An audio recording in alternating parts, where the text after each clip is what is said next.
오늘 하나님의 말씀은 마가복음 12장 35절에서 44절까지 말씀입니다.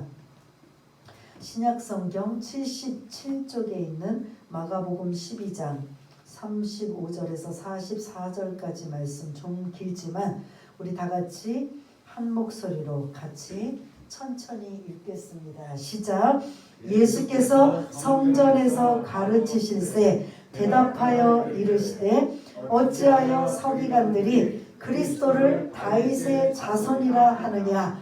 다윗이 성령에 감동되어 친히 말하되 주께서 내 주께 이르시되 내가 내 원수를 내 발 아래에 둘 때까지 내 우편에 앉았으라 하셨도다 하였느니라. 다윗이 그리스도를 주라 하였은즉 어찌 그의 자손이 되겠느냐 하시니 많은 사람들이 즐겁게 듣더라.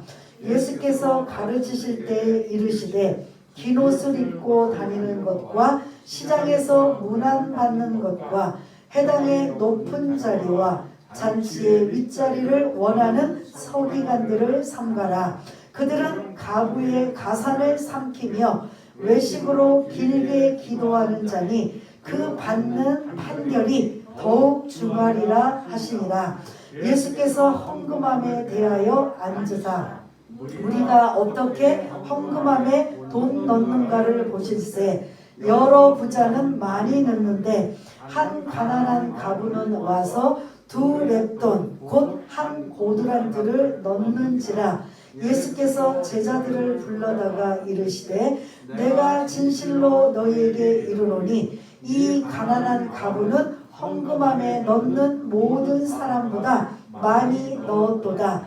그들은 다 그 풍족한 중에서 넣었거니와 이 가부는 그 가난한 중에서 자기의 모든 소유 곧 생활비 전부를 넣었느니라 하시니라. 아멘. 우리 앞뒤 좌우 적은 인원이 모였지만 사랑합니다. 축복합니다. 늘 건강하시기를 바라겠습니다. 오늘 제목이 뭐죠? 주님의 책망과 칭찬. 그럼 오늘 본문 속에 누구를 책망했고 누구를 칭찬했는지 이미 아시는 분들도 계시지만 설교를 끝날 때쯤이면 누구는 칭찬하고 누구는 책망하셨구나. 왜? 하고 이제 이유까지도 여러분들이 스스로 이제 알게 되시는 이러한 부분이 오늘 본문인 걸 볼 수가 있습니다. 지금까지는 오늘 본문이 있기 전까지는 항상 그 종교 지도자들이 예수님을 향해 가장 곤란하고 그런 어려운 질문들을 던졌습니다. 그래서 세금 문제이며 부활의 문제며 그리고 권위에 관한 문제며 이런저런 그런 부분들을 예수님 앞에 질문하고 어떻게 답하느냐에 따라 요렇게도 저렇게도 그런 올가미를 세워서 좀 예수님을 꼼짝 못하게 하려고 했지만 예수님은 그들이 질문한 것 상상 이상으로 정확하게 그런 문제들을 대답하고 계셨던 걸 볼 수가 있습니다. 그렇다면 예수님은 대답하는 쪽에 계셨어요. 근데 오늘 본문은 반대예요.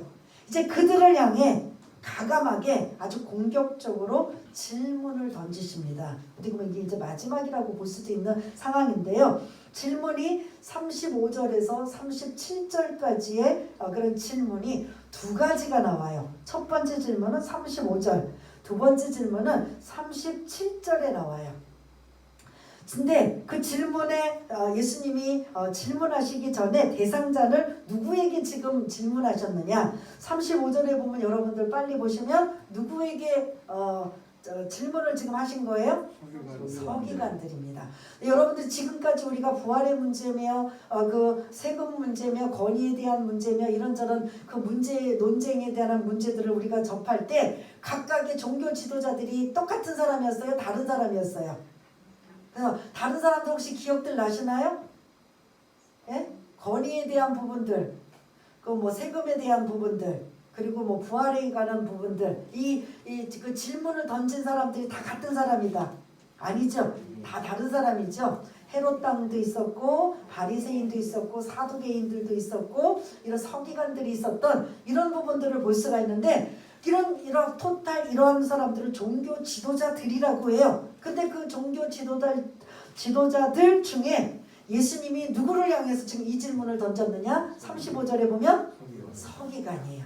예, 이 서기관은 여러분들 말씀을 드린 것처럼 율법학자라고도 하고 율법사라고도 해요. 성경 말씀을 연구하고 가르치는 사람. 연구하고 가르치는 사람이 가장 힘든 게 뭘 것 같아요? 많이 성경을 알아요. 그러면 알고 그걸 연구하고 그래서 그 말씀이 무엇인가 어떻게 하든 성도들에게 가르쳐줘야 했다는 생각을 하는데 대부분은 여기까지인데 진짜 배기는 하나님이 원하시는 서기관의 모습은 연구하고 가르치는 거 말고 플러스 알파 뭘 것 같아요? 예? 뭐 어떤 걸 것 같아요? 예? 그런 거죠. 그죠? 삶의 모습인 거죠. 알고 가르치는 것뿐만 아니라 알고 가르친다면 자기가 먼저 그 말씀대로 지켜 준행하고 행함 있는 삶의 모습이 나타나야 되는데 오늘 사실은 이런 부분들을 보면 서기관들은 그런 모습이 아니라는 거예요. 알고 가르치는 걸 잘해요.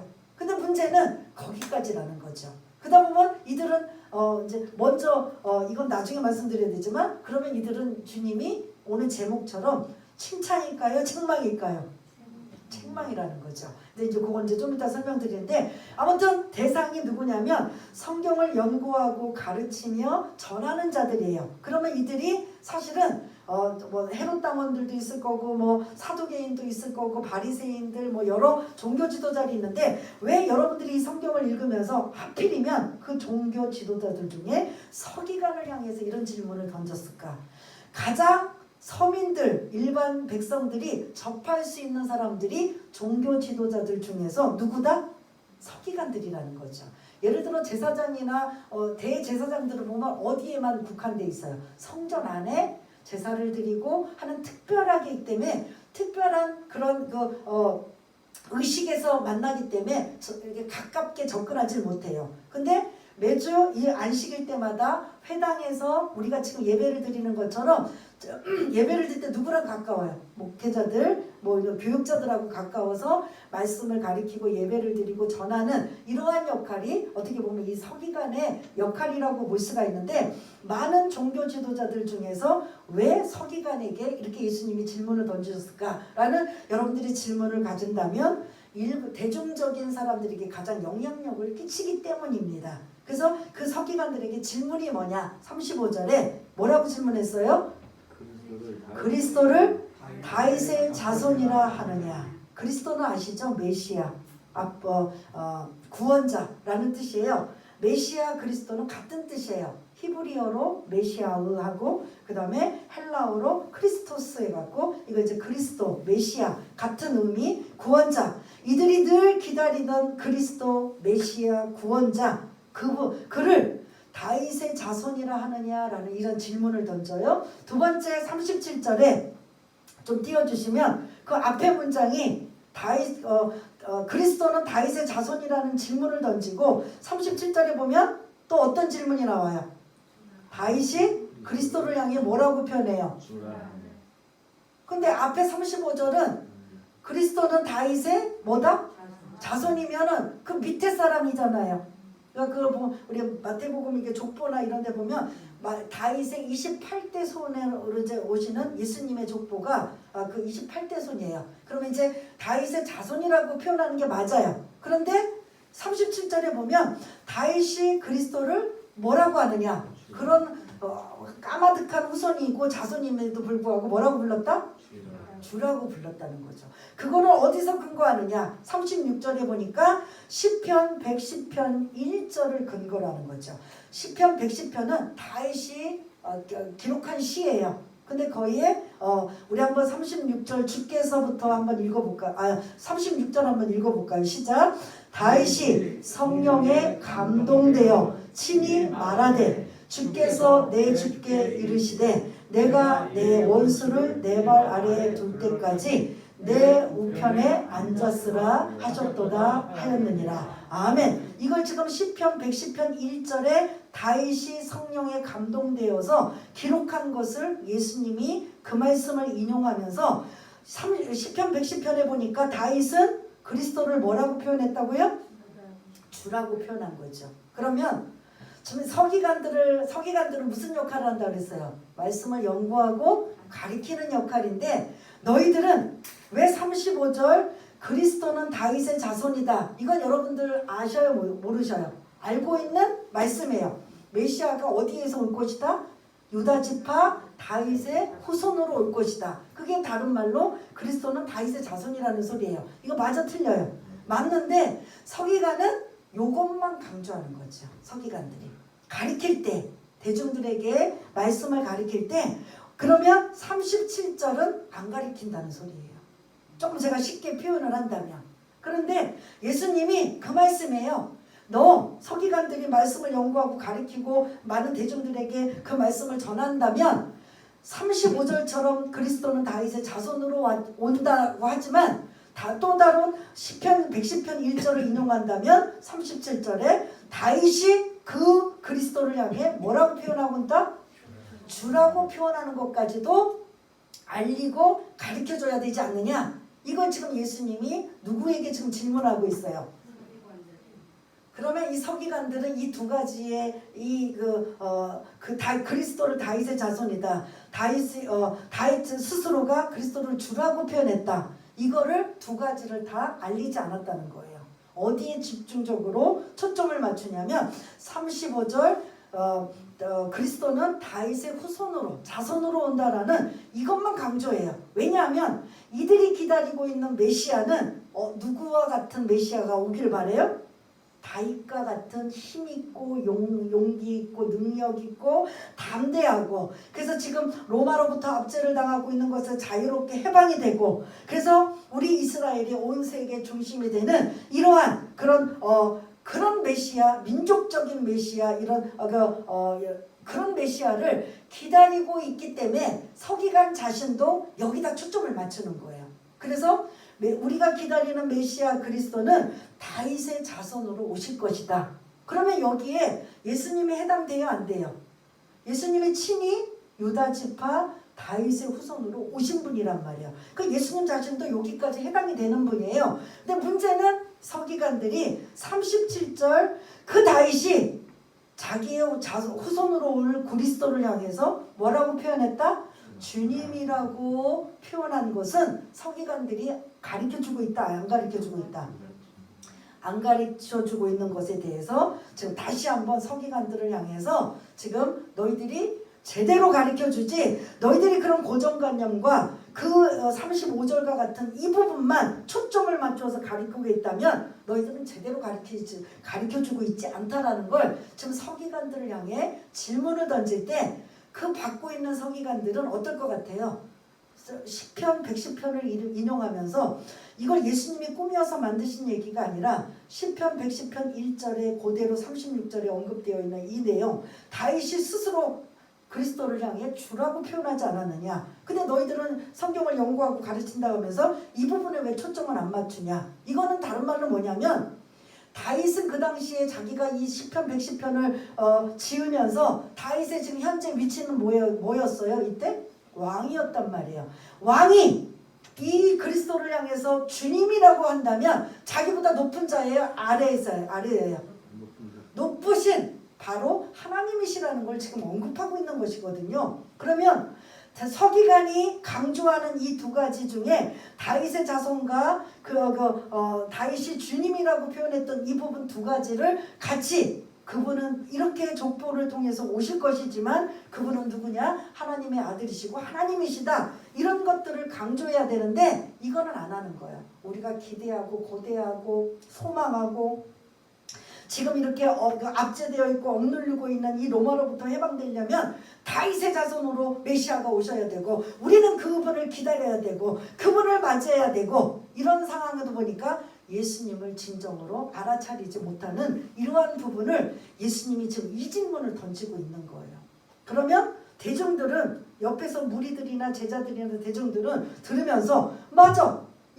우리는 시편 110편에 다윗이 그리스도를 주라고 했습니다 라고 하는 걸 설명해야 알지만 이들은 이걸 알아요 몰라요?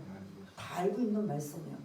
맞아 듣고 있던 무리들이 맞아 시편 110편 1절에 그렇게도 표현되어 있어. 근데 왜 서기관들은 이것만 강조하고 있는 거지? 다윗의 자손에서 그리스도가 오실 것이다라는 이것만 강조하지? 하면서 즐겁게 듣더라라고 이 표현을 하면서 지금 이 듣고 서기관을 향해서 예수님이 했던 이 질문 속에 서기관의 입장에서는 어떤 모습일 것 같아요?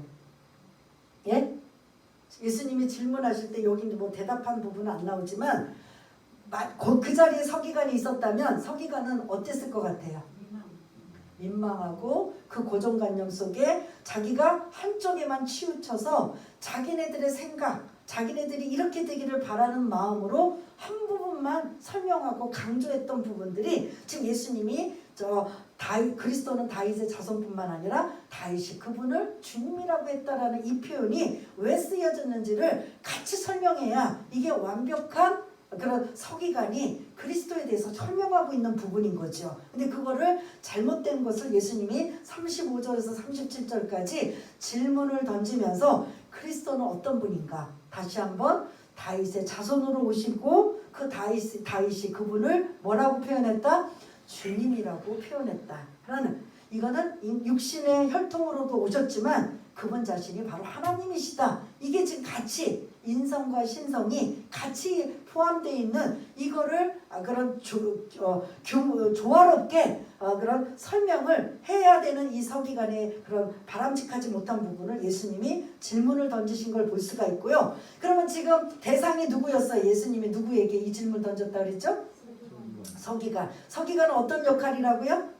말씀을 연구하고 가리키고 전하는 자예요. 그러면 이제 아까도 제가 질문 던진 것처럼 이 사람이 어떻게 보면 어려울 수도 있어요. 연구하고 알고 가르쳤다면 이제는 뭐 하나님이 원하시는 서기관의 모습은 어떨 것 같아요? 잘 준비하고 잘 가르치지만 여기까지만 하면 하나님이 기뻐하시다 할 것 같아. 반쪽이에요. 나머지 더 완벽한 건 뭐예요?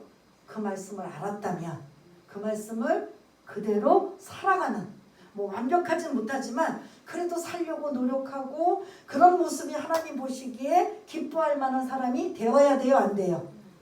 그렇게 되어야 되는 게 저와 여러분들의 모습이에요. 여기는 서기관이지만 저도 이제 1차적으로 목회자, 지금 21세기 보면 1차적으로 목회자가 딱 걸리고 2차적으로는 여러분들도 함께 같이 가는 거예요. 듣고 알았다면 어떻게 해요? 우리도 그 말씀대로 지켜 준행하고 살려고 몸부림치는 거죠. 100%는 못 살지만 그래도 그렇게 살려고 몸부림치고 하나님 앞에 기도하며 도움을 요청하면서 이렇게 완벽하지 못하지만 조금씩 달라지고 변화지기 원합니다. 이 모습 하나님 기뻐하실까요? 안 할까요? 그 모습을 하나님이 기대하시는 거지, 인간은 아예 죄성이 있기 때문에 완전히 180도로 바뀌고 변화되고 새로워진다. 이게 쉽지가 않은 거예요. 그래서 이게 이 땅에서는 우리는 성화 과정을 이루어야 된다는 말씀이 있잖아요. 그것처럼 이렇게 알고 가리키고 연구하고 하는 사람이 38절부터 40절까지 보면 그 서기관들이 어떤 모습인가. 그래서 우리 38절 39절 읽었지만 한번 읽어보겠습니다. 시작. 예수께서 가르치실 때에 이르시되 긴 옷을 입고 다니는 것과 시장에서 문안받는 것과 회당의 높은 자리와 잔치의 윗자리를 원하는 서기관들을 조심하라, 삼가라. 어떻게 하고 다니는 자들? 긴 옷을 입고 시장에서 많은 사람들에게 그냥 굽신굽신거리고 자기 앞에서 굽신거리면서 이렇게 존경받는 거. 그리고 회당에서 가장 높은 자리, 잔치에서 가장 상석인 윗자리. 요런 사람들은 어떤 사람? 겸손한 자일까요? 교만하고 자기만 높임받으려고 하고 자기만 존경받으려고 하고 이런 사람들을 예수님의 아주 공격적인 말씀으로 삼가라, 조심하라. 아까 조금 전에 말씀드렸잖아요. 말씀을 연구하고 알고 가르친다면 거기서 끝나는 게 아니라 아는 만큼 어떻게 해야 된다? 행하는 데 있어야 되는 거죠. 지키려고 노력하고 몸부림치고 하나님 제가 이렇게 지도자의 입장에서 가리키는 입장에서 하나님 말씀을 너무나 많이 알고 있는데 이 말씀에 내가 50%도 아니면 몇 프로도 지키지 못하는 이 부족한 모습 용서해 주시고 그렇게 지킬 수 있도록 성령님 좀 도와주시고 인도하여 주옵소서. 그렇게 가는 게 지혜로운 자인데 오늘 이 본문에 보면 하나님을 두려워하는 모습은 하나도 없고 사람을 의식하고 사람에게 존경을 받고 이러한 모습들이 38절 39절에 있는 이러한 자들이 있다면 이러한 서기관들이 있다면 이들을 조심하라 라는 거죠. 지금도 마찬가지죠. 혹시 높임을 받고 싶고 존경을 받고 싶고 인정을 받고 싶고 이런 사람들이 있다면 사실은 조심하라는 거죠. 예수님이 이렇게 오셨나요? 예? 예수님이 막 긴 옷을 입고 시장에서 많은 사람들 앞에 고개 빳빳이 들고 사람들은 막 존경의 표시로 굽신굽신하고 이런 것을 대접받고 일부러 시장을 가고 해당의 높은 자리 잔치 윗자리에 앉으시면서 이걸 다 받으셨나요? 섬김, 겸손, 낮아짐, 어떻게 보면 가장 밑바닥이라고 할 수 있는 가장 하나님이신 그분이 가장 높은 지존자의 하나님이 가장 밑바닥에 낮고 천한 자리로 오셔서 그렇게 생활하셨던 분인데 서기관들은 그런 모습이 아니라는 거죠. 그래서 이렇게 네 가지의 행동을 하는 자들을 조심해라 삼가라라고 하면서 더 덧붙여요. 이런 사람들은 어떻게 하느냐 더 기가 막힌 일 40절이에요. 한번 40절 읽어보겠습니다. 시작. 그들은 가부의 가산을 삼키며 외식으로 길게 기도하는 자니 그 받는 판결이 더욱 중하리라 하시니라. 아멘. 이 38절 39절 네 가지의 행동으로 사는 사람들이 대체적으로 어떤 짓을 하냐면 표현이 좀 죄송합니다. 이런 사람들이 하는 행동이 거룩할까요? 경건할까요? 낮고 섬기고 막 이렇게 할까요? 이들은 곧바로 어떤 행동까지 하냐면 고대의 가부들은 지금처럼 남편이 먼저 세상을 어떻게든 떠났든지 아니면 전쟁에 나가서 죽었든지 이래저래서 홀로 가부가 되었으면 지금 21세기 가부들은 그래도 직업이 다양하다 보니까 내가 몸만 노력하면 어디 가서 돈을 벌 수 있지만 이 고대 시대에 2000년 전에 가부의 모습은 누군가의 도움이 없이는 살 수가 없고 그나마도 남편이 어느 정도 여유가 있어서 재산을 두고 떠났다면 그 재산을 가지고 지금처럼 은행에다 놓고 이자 받아서 사는 게 아니라 아무것도 없잖아요. 그때 누군가의 도움을 받아야 되는데 서기관들이 도와주는 거예요. 이 가부들의 재산들을 보호해주고 관리해주면서 어떻게 하냐 이 가부들이 그 돈에 손해를 보지 않고 그 돈에 맞춰서 살아갈 수 있는 이 역할을 서기관들이 그 당시에 했는데 그때 이 서기관들이 그 돈 있는 가부들을 향해서 어떻게 했을 것 같아요? 보호해주고 그런 관리해준다라는 그 명목으로 착취하고 빼앗고 이런 상황을 이들이 지금 감행했다라는 거죠. 그래서 가부의 가산을 삼켰다라는 표현이에요. 사람이 살다 보면 2000년 전이든 지금이든 가부가 있어요 없어요? 홀로 살 수밖에 없고 누군가의 절대적인 도움이 필요한 이러한 상황에 그것도 지도자인 모범을 보여야 될 서기관들이 이렇게 네 가지의 38절 39절에 행동을 하는 이런 자들이 얼마나 경건하고 얼마나 거룩하면 가부의 재산을 지키기 위해서 노력해 줄까요? 반대로 착취하고 가진 명목을 삼아서 이유를 삼아서 빼앗아 버리고 삼켜버리는 역할을 이들이 하고 있는 게 지금 예수님이 이 정도라면 그 당시의 서기관들은 이 일들을 아주 그냥 비일비재하다는 거예요? 아니면 간혹 한두 사람 있는 걸 이걸 좀 예수님이 야단을 치는 걸까요? 대부분의 서기관들이 이런 역할을 하는 겁니다. 다는 아니지만 대부분의 이러한 일을 해도 이게 죄가 되는지 뭐가 되는지도 모르는 거죠. 그러면 앞서서 그 앞에 부분에서 어떤 서기관이 찾아와서 예수님 앞에 뭐에 대해서 물어봤죠? 최고의 계명은 무엇입니까? 예수님이 어떤 계명에 대해서 말씀하셨어요? 하나님을 사랑하는 것, 그 다음에 이웃을 사랑하는 것. 이게 최고의 계명이다. 그러면 이 서기관 또 다른 사람의 서기관이겠지만 이 서기관은 이웃을 사랑하는 게 아니라 자신을 사랑하고 자신의 유익을 위해서 남의 거라면 강제로 빼앗고 착취를 해서라도 자기 것으로 만들고, 그것뿐만 아니라 38절 39절에 보면 존경받고 인정받고 가시하고 이런 것들을 다 누리고 있는 이 서기관들을 예수님이 뭐라고 하는 거죠? 뭐 해라? 조심하라, 삼가라 라고 지금 언급해요. 그래서 이들이 그 다음에 길게 기도한다. 이게 길게 기도하는 걸 아주 의식을 해서, 내가 이렇게 기도를 많이 해주면 뭐 이렇게 대가를 뭐 돈을 많이 받거나 이런 하여튼 의식하고, 이런 전체의 서기관이 38절에서 40절까지의 모습은 하나님을 두려워하는 모습일까요? 사람을 의식하는 모습일까요? 하나님 의식, 사람 의식. 사람을 의식하기 때문에 이렇게 하는 거지. 만일 하나님을 의식한다면 38절부터 40절까지 일이 이루어질까요? 안 이루어질까요? 못하는 거죠. 어떻게 하든 낮아지려고 하고, 어떻게 하든 겸손하려고 하고, 어떻게 하든 섬기려고 하는 게 이게 하나님을 의식하는 자의 삶인데, 이 서기관들은 시작 때부터 말씀드렸지만 말씀을 연구하고 가르치고 다 말씀을 알고 있지만 그 말씀을 지켜 준행하며 사는 삶의 모습은 완전히 X라는 소리인 겁니다. 그러므로 예수님께서 너희들은 서기관들을 조심해라, 삼가라. 사실은 이거 지금 누구에게 서기관들을 조심하라고 하는 거예요?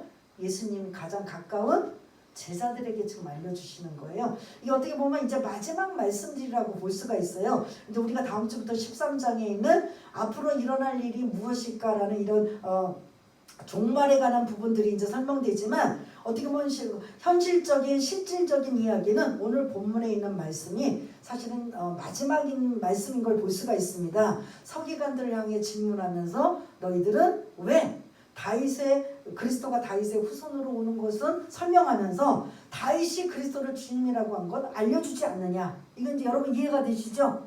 그들의 그런 편파적인 고정관념적인 그러한 생각으로 그리스도는 우리의 메시아, 강력한 다윗과 같은 백마 타고 힘있고 능력있고, 그래서 이 지금 로마로부터의 그런 억압을 해방시켜줄 이런 자의 모습으로만 하다 보니까 다윗의 자손을 강조하는 거예요. 그러나 반대로 그 다윗이 주님, 그리스도를 주님이라고 하는 건 너희들은 왜 가르치지 않느냐, 이런 부분들 왜 했는지 지금 설명을 드렸고요. 두 번째는 그 서기관들이 그 당시에 얼마나 부패와 잘못된 모습인지 이 38절에서 40절까지 설명하고 있는 거예요. 다는 아니지만 대부분의 사람들이 이렇게 가시적으로, 그리고 존경받으려고 하고 경건한 척, 거룩한 척, 하나님을 의식하기보다는 사람을 의식하며 이런 못된 짓, 40절 가부의 가사를 삼키면서까지 하고 있는 이들을 조심해라 라고 지금 누구에게 당부해주고 있어요? 제자들에게 당부해주고 있는 거예요.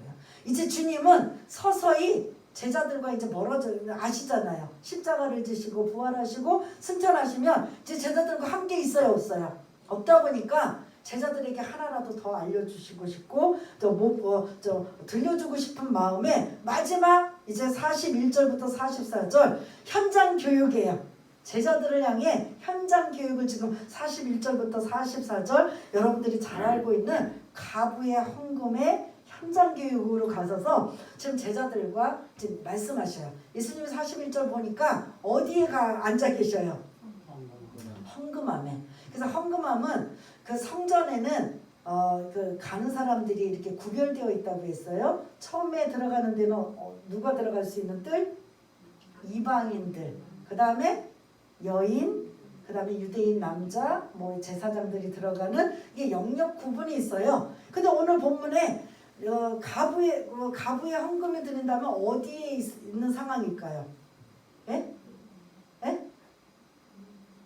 여자의 뜰 정도 되겠죠. 그리고 성전에, 그리고 그 부자들이 이제 들어가면서 헌금을 했다고 보니까 아마 여인의 뜰과 유대인의 뜰 그 사이 경계에 있으면서 거기에 13개의 헌금함을 둔다고 합니다. 13개의 헌금함을 두어서 목적, 어떤 목적, 성전세를 내는 데는 여기다가 이 함에다 넣고, 일반 헌금은 여기다 넣고 하는 이런 것들 13개의 헌금함이 있대요.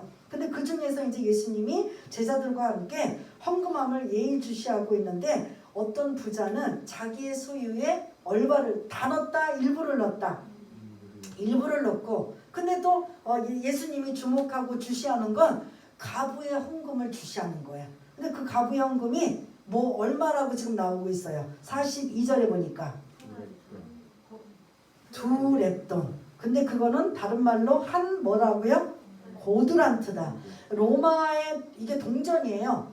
로마의 동전은 고두란트고 유대인의 그런 동전은 렙돈이라고 해요. 두 렙돈. 그러면 이 두 렙돈은 동전 중에서 가장 작은 동전이에요. 그러니까 예를 들자면 500원짜리 동전은 몇 개를 넣었다는 소리예요? 2개를 넣었다는 소리예요. 가부는 우리식으로 예를 들자면 500원짜리 가난한 가부라고 한다는데, 여기 그냥 가부 하면 이 부자, 그래 재산이 있는 가부일 수도 있고 재산이 없는 가부일 수도 있는 여러 그런 상황을 볼 수가 있지만 42절에 보니까 이 가부 앞에 수식어가 뭐가 붙여 있어요? 가난한 가부. 아무것도 없다라는 소리예요. 근데 이거 아무것도 없는 이 가부가 두 렙돈, 자기 그게 전부래요. 이 44절에 보니까 자기 소유 생활비 뭐를 전부인 두 렙돈 500원짜리 2개라면 1000원 동전 2개를 헌금함에 넣는 걸 예의주시하시면서 지금 말씀하시는 내용이에요. 여러분들이 제자들이거나 예수님이라면 헌금함에 이제 부자들이 와서 돈을 많이 넣어요. 그리고 이 가난한 가부가 동전 2개 정도 넣어요. 그 여러분들 솔직히 눈이 어디로 쏠릴까요? 그게 우리 마음인 거예요. 네?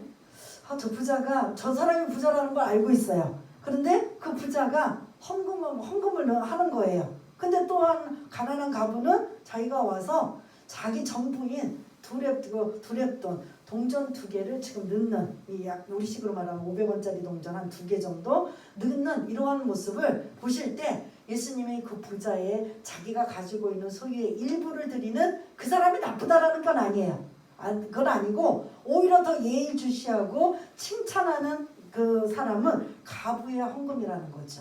여러분, 생활비 전부인 두 렙돈을 꼭 헌금에다 넣어야 될까요? 안 넣어야 될까요? 이건 안 넣어도 되는 거예요. 자기의 생활비 이제 끼니 해결하는 상황인데 그나마 이 끼니도 무슨 뭐 잘 먹는 뭐 고기에다가 뭐 좋은 걸 먹는 그런 돈도 아니잖아요. 그냥 아주 그냥 배만 어떻게 해결할 수 있는, 고픈 것만 해결할 수 있는 빵 하나 사 먹을 수 있는 정도의 돈이란 말이에요. 하나님은 이런 돈까지 내라고 하실까요? 안 하실까요? 그런 하나님은 아니셔요. 근데 그 당시의 사회적 상황이 가난한 사람은 하나님 앞에 복을 받지 못한 자고 부자는 하나님 앞에 복을 받은 자라는 게 이게 약간 그 이분법으로 있어요. 그러면 많이 우리가 그 시대에 살았는데 어떤 사람은 윤택하고 부자고 어떤 사람은 이 가난한 가부처럼 살아요. 그러면 스스로 생각하기를 나는 하나님 앞에 복 받은 자다 하면 어떤 부류예요? 부자고, 나는 하나님 앞에 복을 받지 못하고 어떤 죄가 있어서 이런가 보다라고 생각하는 사람은 뭐예요? 가난한 자. 이게 그 당시의 사회적인 상황이에요. 그러다 보니까 여러분이 한번 보세요. 가부가 당장 이따가 저녁이 될지는 내일 아침 해결할지는 모르지만 그 빵 하나 사 먹을 만한 그 정말 그거밖에 없는 돈을 헌금에다 넣을 정도면 이건 생각을 할 수 있는 거예요. 내가 이 사회적 상황에 복을 받지 못하고 뭔가 잘못된 삶을 살았고 뭔가 하나님 앞에 이런 부유한 것들을 못 받았다면 나는 그러한 것을라도 이거라도 내가 해야 되겠다는 마음인지, 아니면 그 당시 사회적인 종교적인 상황이 무조건 헌금을 강요했던 사회인지, 가부의 헌금이 드릴 수밖에 없는 어떠한 외부적인 물리적인 것들이 있단 말이에요. 사실은 안 해도 되는 거예요. 그런데 예수님이 그 상황을 예의주시하면서 이 여인을 칭찬하는 거예요. 저렇게 당장 끼니도 해결하지 못하는 이 생활비 전부를 드릴 수 있는 헌신, 이거를 좋은 점만 지금 제자들에게 예수님이 말씀하시면서 너희들은 이와 같아야 된다. 이제 나는 너희들 곁에 없을 것이다. 이제 십자가에 죽으시고 부활하시고 승천하시면 이 제자들은 이제 뭘로, 사도행전에 뭘로 바뀌어요? 이 직함이 제자가 사도로 바뀌어서 지도자의 역할을 하잖아요. 이 지도자의 역할일 때 너희들은 서기관처럼 하지 말아라. 이제 지도자면 많은 사람들이 그 앞에 추종하고 따르고 하면 자연적으로 38절, 39절처럼 될까요? 안 될까요? 이해되시죠? 높은 자리 존경받고 인정받고 사람 막 의식하고 막 어깨에 힘주고 목이 그냥 꼿꼿하게 할 수 있는 상황이 올까요? 안 올까요? 그런 것들도 아마 염두에 두시고 예수님이 말씀하시지 않았을까라는 생각이 드는데 너희들은 서기관들처럼 살지 말아라. 서기관들을 조심하라. 그리고 이 가부의 헌금 솔직히 안 드려도 되는 거예요. 이건 잘하는 거예요. 이거 안 했다고 하나님 벌 주시는 것도 아니고 뭐 복 안 주시는 것도 아니에요. 이 정도의 체저라면 자기 문제를 해결해야 되는 거예요.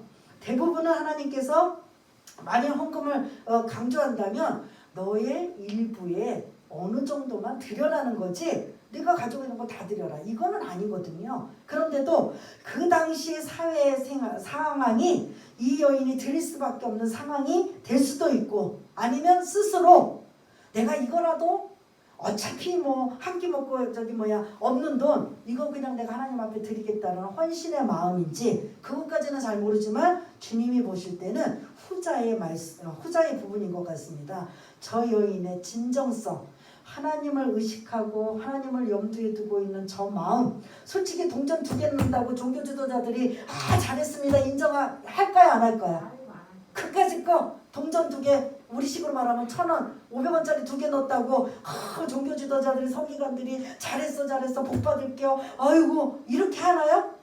부자가 얼마 내는가? 이거에 아마 관심이 더 많을 수도 있습니다. 그건 뭐 그전뿐만 아니라 지금도 마찬가지일 거야. 그러면 이 여인 자기가 빨리 판단해보면 내가 그까짓 거에 동전 2개 넣는 거 종교 지도자들이나 사람들도 별로 인정하지도 않는데 굳이 나 빵 하나 사 먹고 차라리 한 끼라도 더 연명하는 게 낫지 굳이 왜 넣었을까요? 사실 이게 사람을 의식한다면 늘까요? 하나님을 의식하고 내가 있는 것 나는 드리고 싶은데 내 형편이 상황이 안 되는 상황이고 나는 그래도 어떻게든 이걸 통해서 내 마음을 좀 하나님 앞에 드리겠다라는 이런 마음 설교 부분에 야 이거 헌금하라는 건가 보다 여러분 부담 갖지 마세요. 그런 상황이 절대 아니에요. 이 여인의 마음 진정성 하나님을 향한 마음 이런 것들을 지금 예수님이 보시고 칭찬하시면서 너희들은 이 가부의 마음과 같은 신앙생활 가지고 서기관들처럼 살지 말아라. 앞으로 제자들이 할 일이 많잖아요. 그렇죠? 이제 십자가에 끌려가시고 붙잡혀가시고 예수님이 그리고 십자가에 운명하실 때는 제자들이 막 그냥 완전히 실패된 인생 같지만 오순절 성령강림 사도행전 1장 이후로부터 그들이 성령을 받고 난 이후에는 죽음도 두려워하지 아니하고 순교도 각오하며 복음 전하며 그 제자들이 사도의 역할을 감당할 때 사실 이렇게 서기관들처럼 대접받고 인정받고 가시하고 존경받고 거룩한 척 경건한 척 했나요? 안 했다라는 거죠. 어떻게 보면 이들이 성령 받고 나서는 완전히 바뀌어서 정말 예수님의 참다운 제자의 삶을 살았던 모습 오늘 이 본문의 말씀 서기관들을 대상으로 말씀하고 있지만 사실은 저와 여러분들을 향한 말씀으로 받으셔서 알고 말씀을 알았다면 그 말씀을 지켜 준행하며 따르는 자가 이 가부의 마음과 같은 진정성 사람을 의식하며 우리가 신앙생활하고 사는 것이 아니라 하나님 앞에서의 신앙 코람데오 하나님을 의식하는 삶라면 겸손할 수밖에 없고 낮아질 수밖에 없고 섬길 수밖에 없어요. 왜냐? 하나님의 다 모든 게 하나님의 은혜예요. 주신 것도 뭐 우리가 지금 살 수 있는 건 다 하나님의 은혜이기 때문에 그냥 감사하고 감격하고 그 은혜에 어떻게든 그냥 섬기며 낮아지고 헌신하는 이 모습이 서기관이 사실은 모범을 보여줘야 되는데 그렇지 못한 서기관들을 향해 예수님이 조심하라 너희들은 그렇게 하지 말라. 누구에게 당부해요? 제자들에게 당부했다면 지금 예수님이 여기 계시다면 지금 저와 여러분들에게도 똑같이 제자들을 향해 당부하고 계시는 말씀을 여러분들이 기억하시면서 사람 의식하기보다는 하나님을 의식하고 그 다음에 진정성 있는 신앙생활을 한다면 사람은 알아주지 않고 당장 모든 것들이 상황이 달라지지 않아도 반드시 그 성령께서 역사하시고 하나님이 알고 우리 중심까지 알고 계시기 때문에 그 하나님이 인정해 주신다라는 걸 여러분 믿으시길 바라겠습니다. 그래서 오늘도 이 말씀 붙잡고 예수님이 제자들에게 하신 말씀, 그게 바로 저와 여러분들에게 주신 말씀이라고 여러분들이 힘을 얻어 우리 한번 반주에 맞춰서 오늘 말씀을 한번 기억하며 나는 서기관처럼 살지 않겠습니다라는 이 고백과 함께 나는 어떻게 살아야 되는지 한번 결심하며 다짐하며 고백할 수 있는 그러한 시간이 되기 위해서 우리 한번 기도하는 시간을 갖겠습니다. 다 같이 기도하겠습니다. 하나님 아버지 은혜를 감사합니다. 우리가 가진 것, 우리가 누리는 것, 우리에게 생명까지 이 모든 것 하나님의 은혜라는 걸 우리는 늘 잊지 않고 살게 하여 주옵소서. 반드시 은혜가 우리 앞에 먼저 떠오를 때 나머지는 감사와 감격과 어떻게 하면 사람을 의식하기보다는 하나님을 의식하며 하나님 뜻대로 하나님이 기뻐하시는 삶을 살 수 있을까, 하나님의 영광을 위해 살 수 있을까, 이런 생각이 우리에게는 들 수밖에 없습니다. 오늘 서기관들을 조심하라고 했던 이 말씀, 혹여 우리들의 삶의 모습이 서기관 같은 모습들이 조금씩 불쑥불쑥 튀어나오고 있다면 은혜로 눌러버리고 잠재워버려서 주님을 닮아갈 수 있는 우리 모두가 되게 주님 도와주옵소서. 가부에 두렸던 이거는 안 드려도 되는 이 헌금을 하나님 앞에 드렸다는 건 그의 진정성과 하나님을 향한 그 마음을 예수님께서 기뻐 보시고 제자들에게 그 가부를 칭찬하고 있는 걸 볼 수가 있습니다. 하나님, 우리가 그와 같은 신앙생활 하길 원합니다. 사람을 의식했다면, 사람에게 우리가 더 집중하고 산다면 반대로 하나님 앞에는 우리가 많은 것들을 잃어버릴 수밖에 없습니다. 성령님, 다윗이 성령에 감동되어 그리스도를 주라고 한 것처럼 항상 우리가 말씀에 생각나고 떠오르게 하여 지키며 준행하며 살 수 있는 우리 모두가 될 수 있도록 주님 도와주시옵소서.